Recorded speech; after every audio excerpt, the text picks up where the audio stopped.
Hey everybody, Michael Snyder, Pacific Northwest Weather Watch. Today is October 5th, and right now we are looking at the infrared satellite imagery. Check out our ridge of high pressure up across the Gulf of Alaska. But I want you to pay attention to this energy back here across the Aleutian Islands. This is going to round this ridge and it's going to carve out a trough here across the Pacific Northwest and bring some active weather as we go on in through next week. We'll go over those details here in a moment. But in the short term, we're going to have some nice days start to emerge here across the Pacific Northwest. More on that here as we go through the video today. Now, take a look here at that ridge of high pressure. And if I put this into motion, you can see that next batch of energy that I just talked about here moving across some of southern Alaska, rounding this next ridge and carving this trough out on our coastal waters here across Pacific Northwest. And just where this upper level low sets up is going to have big implications on who gets what here across Pacific Northwest. But we do have a couple fun solutions possible. As you can see, this meandering right off our coastline, we could get some divergence alofts and some unstable conditions, maybe some thunderstorms west of the mountain ranges here as well. And then we've got another interesting system potentially dropping down towards us as we go through the extended forecast on in towards the end of next week. We'll be watching that next trough here as well. Now, taking a look here on the artificial intelligence, this goes a little bit further out, so you'll see this ridge kind of get squashed out here, but it redevelops there across the Gulf of Alaska, and this trough is going to carve out. Pretty good model agreement on that occurring. What happens after that? Well, then it kind of drops this upper level low right across southwest BC, Washington, down towards Oregon also. So could remain active as we go on in towards next weekend, and we'll be watching that here closely over the next few days. Now, taking a look here, what would happen under this scenario? So a couple nice dry days, some very nice temperatures out there, nice conditions, some nice sunny skies. You'll see a little bit of a thermal trough here as we go through the day tomorrow. You can kind of see that subtle feature there in the sea level pressure, the isobars out there. And then we scroll off towards the mid portion of the upcoming week, and you can see that upper level low develop, and you can see some precipitation moving back up across the area. This could be convective activity as we go on in through Wednesday night into Thursday. You see that stretching back up across the region. Could get some lightning strikes with that, which even could come west of the Cascades also and towards some of the coastal areas if this does set up on how it shows here as of last night's European model run. Then you can kind of see that meandering and then eventually kick inland and pivot across the area with the next system hot on its heels as we go on in through next weekend. Now, I just going to want to run through this pretty quickly here because this is just a chance of what could happen. You see the convection associated with that upper level low spinning some of this activity back up across the area. That would be, that's lightning there. That's convective. That could be some fun stuff here across southwest BC, western Washington, Vancouver Island, coastal areas. There's no way to know where this exactly would set up right now, but it's starting to get a little bit late in the year for widespread lightning activity, but not quite too late just yet. So we'll be watching this storm quite closely here over the next few days.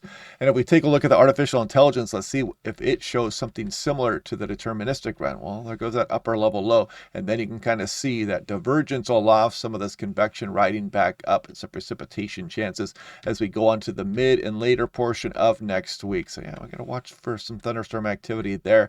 And then you can see that system pivot through, then the upper level low dropping right across the area. And look at that. You can kind of see this gradient, some pretty chilly air moving into BC. It's too bad this isn't January because this is kind of the look there of what could bring some lower elevation snowfall. You're not going to get it in early October, but it's kind of an interesting look. You can see the subtle troughing and the high pressure, the cooler air up across the interior portion of British Columbia. But that upper level low could still bring some fun stuff in the form of thunderstorms, some showers, and maybe some mountain snows as well, at least briefly. It's probably going to melt here as we go through some portion of October, but it's still fun to see and could bring us some active weather.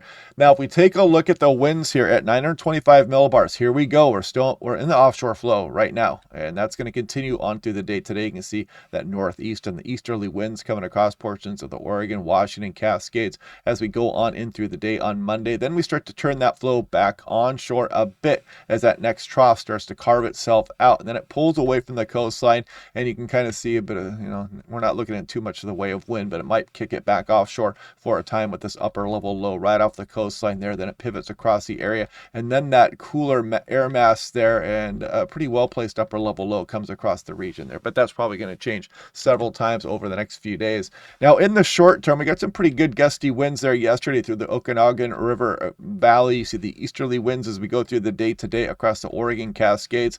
And we scroll on in towards late Sunday night. That's tonight and on in through Monday. Still that offshore flow continuing. And we're going to warm things up a bit here. Some nice, comfortable days. Very nice sunshine out there. And yeah, you want to get out and enjoy this because as you get on towards October, November, you're going to be pining for some of this weather as you get on in towards our fall season where it starts to rain quite a bit. Now, this is Monday night, and you can see into the early morning of Tuesday, we're still dealing with that offshore flow, and then things are going to start to change up as that next trough starts digging down the coastline. Now, taking a look here, yesterday's wind gusts, looks like Omak, someplace right near Omak, 40 miles per hour. I think that is Ellensburg right there. So we did have some of these gusty northerly winds. Nothing too crazy there, but, if you're not aware, it might catch you off guard. Now, taking a look here, cold on Monday morning, Spokane National Weather Service. It's that time of year. Just make sure you start to winterize things. And yeah, so maybe a hard freeze for some of the sheltered valleys out there. You guys know who you are, but some of these lows may be dropping down into the 20s. And you can see where the frost advisories does include Moses Lake. You can see it includes Enterprise, Northeast Oregon there. And there's Redmond and there's Bend, Oregon, which are included in that freeze warning. So also mountain snows are continuing across some portions of Montana, down towards Wyoming, portions of Idaho as well. And so if you're across the backcountry, you're already feeling that right now. But just a heads up, if you're traveling eastbound, maybe out of Washington or Oregon into Idaho, Wyoming, or Montana, that things are pretty brisk and you might run into some of these wintry conditions at the higher elevations. Now, this is the ensemble mean. You can see that precipitation I just mentioned in the form of snow across some of the Rocky Mountains there. And then we scroll off in towards the extended a little bit. You see some for the interior portion of BC. And as we go through, what is that, Wednesday night into Thursday, maybe a little bit of snowfall for the higher terrain, Washington, Oregon. And again, it depends on what happens with these upper level lows as we go through the extended forecast on if we're going to get a little bit more or maybe a little bit less than that. But taking a look here, daily 2-meter max temperature Sunday. You can see fairly comfortable here across the area. Look at some of these glorious temperatures across western Oregon. Then we go on in through Monday. Look at that. We bounce these temperatures back. By Tuesday, probably the warmest day for places like Seattle, western Oregon. Look at Medford back up towards 83 degrees, some upper 70s out there. And then we start to cool things down with the arrival of that next trough. And then those temperatures are going to depend again on those upper level lows and what happens after that. But you can see some of these temperatures starting to tail off a little bit there as we go on in towards next weekend. So let's see if the GFS agrees just for kicks. And you can see that ridge across the area, next system. It has it still a bit further west than the European model, but this could also bring some active weather with it as well. Then it pivots across the area, and who knows what's going to happen after that with the GFS. You never know. But yeah, some interesting stuff could still be coming. It's just kind of good to see that there is a model agreement with this trough arriving. Just the position of it is still in some question. Now, if we take a look at the GFS and what kind of precipitation chances would occur, you can see that upper level low spinning off the coast. Then it starts to bring some of this action here, and you can see that would likely have some lightning activity in it, and maybe some across western Oregon, Washington. It's we don't warm up as much at this time of year, so it might be a little bit difficult to get some of that lightning activity here unless things set up perfectly. But you can see that it does show the potential for it, at least as we go on in through next week. 6 to 10 day and below and near normal here across much of the Pacific Northwest and the west coast of North America. Pretty widespread above normal signature there as we go through October 14th, and something similar here in the 8 to 14 day as well.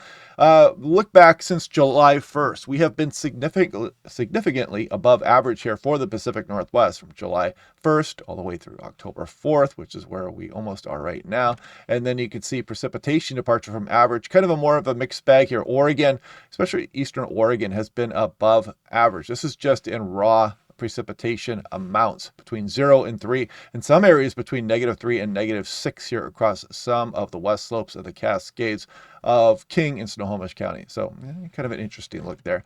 But yeah, next batch of energy there. Enjoy these nice days because we're going to get active again as we go through next week and the end of next week most likely. Otherwise, click like and subscribe. We'll do this all again tomorrow. Now I'll talk to you guys then.